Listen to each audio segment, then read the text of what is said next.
ایک سنائپر کی سنسنی خیز داستان جو تنہا دشمن کی فوجوں سے نبرد آزما رہا۔ آپ کے لیے پیش خدمت ہے۔ کہانی کی طرف جانے سے پہلے آپ سب سے گزارش ہے کہ اگر ابھی تک آپ نے ہمارے چینل کو سبسکرائب نہیں کیا تو اسے سبسکرائب کیجیے اور ویڈیو پسند آنے کی صورت میں اسے لائک اور شیئر کرنا مت بھولیے اور کامنٹ کر کے ہمیں بتائیے کہ آپ کو ہماری ویڈیوز کیسی لگی۔ آئیے کہانی کی طرف چلتے ہیں۔ آدتیہ ورما وہ آدمی تھا جس سے میں نے ڈریگنوف رائفل لینا تھی۔ وہ ہندو کا نام اور شناخت دھارے ایک مسلمان تھا۔ اس نے شادی بھی ایک ہندو لڑکی سے کی ہوئی تھی۔ نامعلوم وہ کب سے وہاں موجود تھا۔ پاکستان سے جانے والے خاص الخاص افراد کو ہی اس کے بارے میں بتایا جاتا۔ میرے مقصد کو مد نظر رکھ کر مجھے بھی اسی سے ملنے کا حکم دیا گیا تھا۔ میں نالے میں آگے بڑھتا رہا۔ نالے میں برف موجود نہیں تھی، البتہ درمیان میں صاف و شفاف پانی ضرور بہ رہا تھا۔ پانی کی سطح تو چند انچ سے زیادہ بلند نہیں تھی، البتہ چوڑائی میں نالا 7-8 گز سے زیادہ وسیع تھا اور اس میں بکھرے ہوئے پتھروں پر پاؤں رکھ کر بغیر جوتے بکھوئے نالے کو عبور کرنا نہایت آسان تھا۔ نالے میں موجود گھر نسبتاً بلند جگہ پر واقع تھے۔ تمام گھر نالے میں قدرے دائیں جانب واقع تھے، جبکہ انڈین پوسٹیں بائیں جانب واقع تھیں۔ میں ان گھروں سے 200 گز پہلے ہی نالا احتیاط سے عبور کرنے لگا، کیونکہ نالے کے دائیں کنارے حرکت کرنا ممکن نہیں رہا تھا۔ ایسا کرنے کی صورت میں مجھے ان گھروں کے درمیان سے گزرنا پڑتا اور اس آبادی میں کتوں کی موجودگی یقینی تھی۔ ایک اجنبی پر وہ جس غضبناک انداز میں بھونکتے، اس کا اندازہ لگانے کے لیے عقل بینا کی ضرورت نہیں تھی۔ نالے کا پانی پتھروں سے ٹکراتے اور ہلکے پھلکے نشیب و فراز سے گزرتے ہوئے دھیمی دھیمی سرگوشیاں کر رہا تھا۔ ایسی سرگوشیاں گرمیوں کے موسم میں تو بہت بھلی لگتی ہیں، لیکن سردیوں میں یہ خوبصورت شور کپ کپی طاری کر دیتا ہے۔ پتھر پانی میں مسلسل پڑے چکنے ہو گئے تھے۔ ان پر پاؤں جما کر نالا عبور کرنا تھوڑا دشوار گزار لگا، کیونکہ پھسلنے کی صورت میں کپڑے گیلے ہونے کا اندیشہ تھا اور اس علاقے میں موسم بھی کسی کمینے دشمن سے کم نہیں ہے۔ سردی کسی کی جان لیتے وقت مذہب، ارادہ اور مقصد نہیں پوچھتی، بس جو اس کی لپیٹ میں آ جائے اس کا کام نپٹا دیتی ہے۔ نالا خیریت سے پار کر کے میں نالے کے بائیں کنارے چلنے لگا۔ مجھے سب سے بڑی سہولت وہاں بکھری ہوئی جھاڑیاں دے رہی تھی۔ ان کی آڑ لے کر چلتے ہوئے دشمن کی نظروں سے اوجھل تھا۔ آگے جا کر وہ نالا بائیں جانب مڑ رہا تھا۔ اس جانب 30-35 کلومیٹر کے فاصلے پر اڑی شہر تھا۔ میری منزل امبالہ کا شہر تھا۔ کشمیر کی سرحد کے ساتھ جالندھر واقع تھا اور اس کے بعد امبالہ آتا تھا۔ وہاں تک مجھے اپنی کوشش سے پہنچنا تھا۔ جالندھر اور امبالہ کے بارے میں اچھی خاصی معلومات یونٹ کے سیکنڈ ان کمانڈ اور پھر استاد نصیر الدین کی وساطت سے مجھے مل چکی تھی، لیکن زبانی کلامی سننے اور عملی طور پر وہاں پہنچنے میں بڑا فرق ہے۔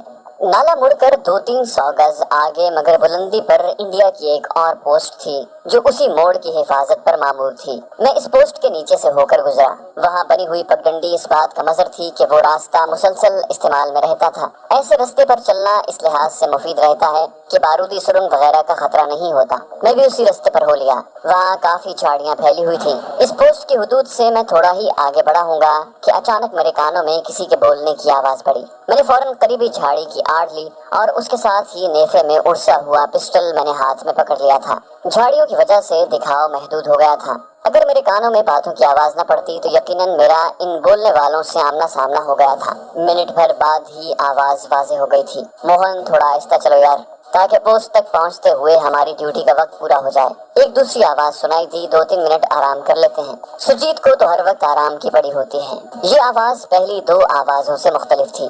ٹھیک ہی تو کہہ رہا ہوں، آہستہ چلنے سے بہتر ہے چند منٹ بیٹھ کر آرام کر لیا جائے۔ وہ یقیناً سجیت تھا جو اپنے کہے کا دفاع کر رہا تھا۔ یہ بات کرتے ہوئے وہ میرے سامنے پہنچ گئے تھے۔ میں ان کی تعداد گننے لگا تھا۔ 5 افراد تھے۔ 5 نے اپنے کندھوں سے ہتھیار لٹکائے ہوئے تھے۔ ایک نے اپنی پیٹھ پر بڑا وائرلیس سیٹ بھی باندھا ہوا تھا۔ یقیناً یہ پیٹرولنگ پارٹی تھی۔ کشمیر کی سرحد کو دونوں ممالک پوسٹیں بنا کر محفوظ نہیں رکھ سکتے تھے، کیونکہ بڑے بڑے نالے اور پہاڑی علاقے کو زمینی سرحد کی طرح مورچے وغیرہ بنا کر اور کانٹا دار تار لگا کر اپنے قبضے میں کرنا مشکل ہی نہیں ناممکن ہے۔ پھر سردیوں میں تو یوں بھی برف اتنی شدید ہوتی ہے کہ کئی فٹ تک علاقے کو ڈھک دیتی ہے اور کانٹے دار تار وغیرہ برف کے اندر دب کر اپنی افادیت کھو دیتی ہے۔ وہ گپ شپ کرتے میرے سامنے سے گزرتے چلے گئے، لیکن وہ زیادہ دور نہیں گئے ہوں گے کہ اچانک ایک جھاڑی سے لومڑ نکل کر بھاگا۔ جھاڑیوں کی حرکت دیکھ کر ایک آدمی چیخا، یہاں کوئی ہے۔ کسی نے بے پرواہ انداز میں اسے تسلی دی، کوئی جانور ہوگا گنیش۔ گنیش پیچھے مڑا، 1 منٹ دیکھ تو لوں۔ اس کا رخ اس جھاڑی کی طرف تھا جس کی میں نے آڑ لی ہوئی تھی۔ بدقسمتی سے وہ بدبخت لومڑ بھی اسی جانب کو دوڑا تھا۔ میں نے غیر محسوس انداز میں پیچھے ہٹنا چاہا مگر دیر ہو گئی تھی۔ مجھے پہلے ہی 2-3 جھاڑیاں چھوڑ کر چھپنا چاہیے تھا، لیکن جلدی میں جس جگہ چھپا تھا وہاں بیٹھا رہ گیا۔ میرے خیال میں تو وہ یوں بھی آگے بڑھ رہے تھے، اس لیے مزید رستے سے ہٹنے کی ضرورت نہیں تھی۔ اس میں میرا قصور بھی اتنا زیادہ نہیں تھا کہ مجھے بالکل اندازہ نہیں تھا کہ کوئی لومڑ آخری وقت پر ایسی حرکت کر گزرے گا۔ میں بھی وہاں سے غائب ہونے کا کوئی طریقہ سوچ ہی رہا تھا کہ ایک دم گنیش جھاڑی کی اوٹ سے نمودار ہوا۔ چاند کی مدھم روشنی سے بڑھ کر گنیش کے ہاتھ میں پکڑی ہوئی طاقتور ٹارچ نے میرا بھانڈا پھوڑا تھا۔ کون ہو تم؟ اس کے منہ سے خوف اور غصے کی ملی جلی آواز برآمد ہوئی۔ اس کے ساتھ ہی اس نے اپنے کندھے سے لٹکی کلاشنکوف اتارنے کی کوشش کی۔ اسے اس کوشش میں کامیاب ہونے دینا اپنی موت کے پروانے پر دستخط کرنے کے مترادف تھا۔ میں نے بغیر دیر کیے ٹریگر دبا دیا۔ میرے پاس سائلنسر موجود تھا مگر اتنا وقت نہیں تھا کہ میں سائلنسر پستول کی نال پر فٹ کرتا۔ ماحول دھماکے کی آواز سے گونج اٹھا۔ 2-3 گز کے فاصلے سے چلائی ہوئی گولی کے خطا چاہنے کا سوال ہی پیدا نہیں ہوتا۔ گو روشن ٹارچ کی وجہ سے مجھے اس کا چہرہ واضح دکھائی نہیں دے رہا تھا، لیکن اس کا ہیولہ واضح تھا اور گولی چلانے کے لیے اتنا دکھاؤ کافی ہوتا ہے۔ سر میں لگنے والی گولیوں نے اسے چیخنے کا موقع نہیں دیا تھا۔ میں نے مسلسل 2 مرتبہ ٹریگر دبا دیا تھا۔ اس کے گرتے ہی میں نے ایک قدم بڑھا کر اس کی کلاشنکوف اٹھا لی۔ اس کے ہاتھ میں پکڑی ہوئی ٹارچ کا رخ قدرتی طور پر اس کی طرف ہو گیا تھا۔ اس کی یونیفارم کے ساتھ مجھے 2 ہینڈ گرینیڈ لٹکتے نظر آئے۔ میں نے لگے ہاتھوں وہ گرینیڈ بھی اتار لیے اور اپنی جیبوں میں ڈال لیے تھے۔ یہ کرتے ہی میں جھکے پیچھے بھاگا۔ کسی کی سراسیمہ لہجے میں آواز آئی، گنیش گولیاں تم نے چلائی ہیں؟ گنیش غریب جواب دینے کی حالت میں ہوتا تو بتاتا۔ اس مرتبہ ایک اور خوفزدہ آواز ابھری، گنیش تم جواب کیوں نہیں دے رہے؟ میں اس دوران جھکے وہاں سے دور ہٹنے لگا۔ کسی نے چیختے ہوئے کہا، گنیش کو گولی لگ چکی ہے، اور اس کے ساتھ ہی اس نے کلاشنکوف کا فائر کھول دیا۔ فضا مسلسل فائرنگ کی آواز سے گونج اٹھی تھی۔ میں بغیر کسی تاخیر کے زمین پر لیٹ گیا اور اسی حالت میں ان سے دور ہٹنے لگا۔ اچانک مجھے خیال آیا کہ اگر میری طرف سے فائر کا جواب نہ دیا گیا تو وہ میرا تعاقب کر سکتے تھے۔ میں نے رک کر کلاشنکوف کا کاکنگ ہینڈل کھینچ کر چھوڑا۔ ایجیکشن سلاٹ کے رستے گولی اڑ کر دور جا گری۔ یقیناً رائفل پہلے سے لوڈ تھی اور میرے کاکنگ ہینڈل کھینچنے کی وجہ سے پہلے سے لوڈ شدہ گولی باہر نکل گئی تھی، لیکن وہ وقت ایسی باتوں پر غور کرنے کا نہیں تھا۔ میں نے سیفٹی لیور کو سگنل راؤنڈ فائر کرنے کی حالت پر لگایا اور 2-3 فائر داغ دیے۔ اس کے ساتھ ہی میں زوردار آواز میں بولا، عبداللہ فائر مت کرو، انہیں زندہ پکڑنا ہے۔ اسامہ تم بقاس کے ساتھ دائیں طرف سے ہو جاؤ، حمزہ تمہارے ساتھ ہوگا، اور ہارون تم ابو ہریرہ اور خالد کے ساتھ بائیں طرف سے آگے بڑھو۔ اتنا کہہ کر میں نے بھاری آواز بنا کر کہا، جی کمانڈر، اور خود پیچھے مڑ کر جھکے انداز میں بھاگنے لگا۔ اس کے ساتھ ہی میرے کانوں میں کسی کی گھبرائی ہوئی آواز آئی، بھاگو۔ بھاگتے ہوئے انہوں نے چند گولیاں فائر کی تھی مگر وہ ان کی اضطراری حرکت تھی۔ تمام گولیاں بغیر نشانہ ساتھے اور کسی ہدف کو تاکے بغیر چلائی گئی تھی۔ بھارتی اتنا بہادر نہیں کہ رک کر مجاہدین کا مقابلہ کر سکتا۔ میں نے بھی جلدی میں ہونے کے باوجود ایسے نام لیے تھے جن سے عموماً مجاہدین ایک دوسرے کو پکارا کرتے ہیں، اور یہ سب سنتے ہی انہوں نے تحقیق کرنے یا کچھ سوچنے سمجھنے کی کوشش نہیں کی تھی۔ لیکن ان چاروں بندوں کے بھاگنے سے خطرہ ٹلا نہیں تھا۔ میں انڈیا کی حدود میں داخل ہو گیا تھا اور مجھے یقین تھا کہ انہوں نے بڑے پیمانے پر فرضی مجاہدین کی تلاش کا کام شروع کر دینا ہے۔ خیر وہ بات کی بات ہے۔ میں نے دل ہی دل میں خود کو تسلی دی، فی الحال وہاں سے غائب ہونا ضروری تھا۔ میں تمام احتیاط بالائے طاق رکھ کر سرپٹ دوڑنے لگا۔ اس علاقے میں موجود نالے بتدریج گہرائی میں اترتے جاتے ہیں۔ ہلکی ڈھلان میں مجھے بھاگنے میں اگر کوئی دقت تھی تو بکھرے ہوئے پتھروں کی وجہ سے تھی۔ بھاگتے ہوئے ہندوؤں کے اکا دکا کی فائر کی آواز ابھی تک آ رہی تھی۔ اچانک پورا علاقہ روشنی میں نہا گیا تھا۔ میں فوراً زمین پر لیٹ کر ساکن ہو گیا۔ نالے پر تعینات پوسٹ سے کسی نے مارٹر گن سے روشنی کا گولہ فائر کیا تھا۔ مارٹر کا روشنی کا گولہ کافی بلندی پر جا کر پھٹتا ہے۔ روشنی کے گولے کے ساتھ چھوٹا سا چھتری نما کپڑا لگا ہوا تھا، اس لیے نیچے گرتے وقت گولہ دھیمی رفتار میں نیچے آ رہا تھا اور اس دوران اس کی روشنی سے کافی دور تک کے علاقے کی دیکھ بھال کی جا سکتی ہے۔ گولے کی روشنی ختم ہوتے ہی میں ایک بار پھر بھاگ پڑا۔ اس دوران ایک اور گولہ فائر ہوا۔ اس وقت تک میں جھاڑیوں کے ایک گھنے جھنڈ میں داخل ہو گیا تھا۔ اس مرتبہ میں نے رکنے کی کوشش نہیں کی تھی اور آگے بڑھتا گیا۔ وہ نالا آگے جا کر 3 شاخوں میں بٹ گیا تھا۔ میں نے بغیر کسی منطقی سوچ کے ایک نالے کا چناؤ کیا اور آگے بڑھ گیا۔ وہ سوچنے کا وقت نہیں تھا، روشنی کے گولے مسلسل فائر ہو رہے تھے۔ اس کے ساتھ ہی ان جھاڑیوں کے جھنڈ پر تواتر سے گولیاں برسائی جانے لگی۔ وکرس گن سے فائر کیا جا رہا تھا، اس کی آواز میں اچھی طرح پہچانتا تھا۔ اور پھر وہاں 2 انچ مارٹر کے گولے بھی فائر کیے جانے لگے۔ جن جھاڑیوں میں سے میں گزر رہا تھا وہ البتہ 2 انچ مارٹر کی زد سے باہر تھی، کیونکہ میری معلومات کے مطابق انڈین آرمی کے پاس موجود 2 انچ قطر کی مارٹر کا زیادہ سے زیادہ رینج بمشکل 750 میٹر ہے۔